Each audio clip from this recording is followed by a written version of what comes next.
Sainte Jeanne d'Arc, c'est au mois de janvier 1412, le jour de l'Épiphanie, que une petite fille est née dans la douce terre de Lorraine, à Domrémy.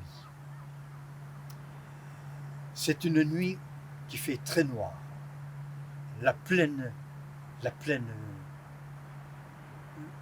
nuit, mais alors vraiment pas d'étoiles, rien.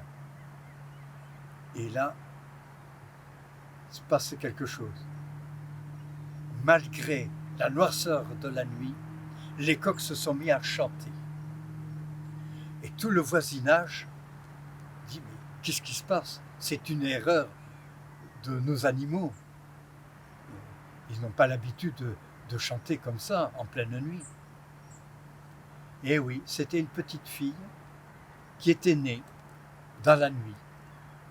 Et déjà, l'au-delà l'avait appelée à accomplir une grande mission.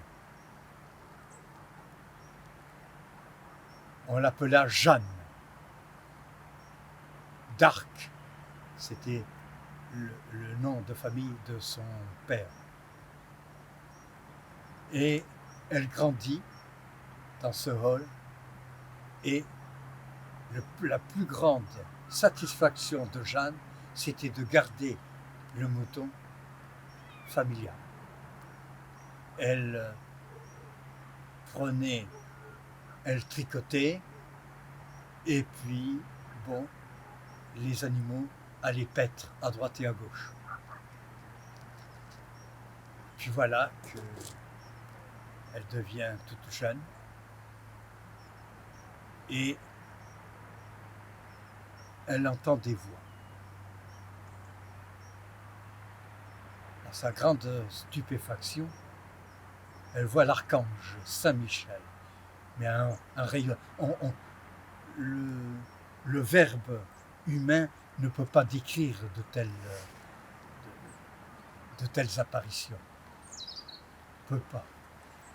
Mais elle voyait un archange lumineux, avec Sainte Marguerite, qui était avec Saint-Michel archange. Et il y avait d'autres petites saintes qui étaient là.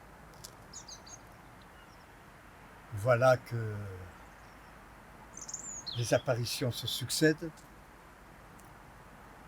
Et puis, la France était sous le joug anglais.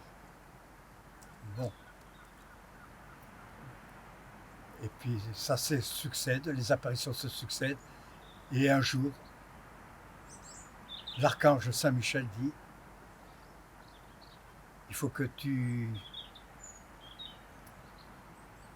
libères la France. Mais comment? Par la pensée et la parole dit, mais comment? Il faut que tu ailles voir le roi. Mais comment que je vais faire? Je suis une simple bergère, je ne peux rien faire. On t'aidera. Bon. Alors comme les événements se succédaient, voilà que Sainte Jeanne d'Arc alla voir le roi pour combattre pour la préservation de la France. Alors bon, grande réunion, et le roi était, disons, en habit vulgaire. Rien ne pouvait le différencier d'un simple mortel. Et Jeanne a dit, vous êtes le roi. Alors là, il y a eu quelque chose qui s'est passé. Mais bon, je viens justement de la part du ciel pour faire quelque chose. Bon. Alors, il y a eu une enquête sur les mœurs de Jeanne d'Arc. Et ça a été révélé que Jeanne d'Arc était vierge. Bon, très bien. Alors, combat, campagne, elle libère Orléans. Et puis alors, campagne, et puis les Anglais se déchaînent sur les bataillons français. Et puis, dans un combat, elle est blessée. Ça a été... Et les Anglais la capturent. Et là, comme c'était en patrie française, il fallait qu'il y ait les ecclésiastiques qui se conservent. Et Jeanne a été, disons, interrogée par l'évêque Gauchon. Et Gauchon a accepté l'ordre des Anglais pour que Jeanne soit livrée aux Anglais. Gauchon n'aimait pas les gens du petit peuple, bergers ou tout ce que ça suit. La livrait pour de l'argent aux Anglais et les Anglais l'ont fait prisonnière. Et les Anglais, c'était des bourreaux, faisaient atteinte à la pureté de Jeanne. Et puis voilà que quand il y a eu le registre de sainteté de Jeanne, les bourreaux ont dit il y a une force invisible, on n'a pas voulu insister.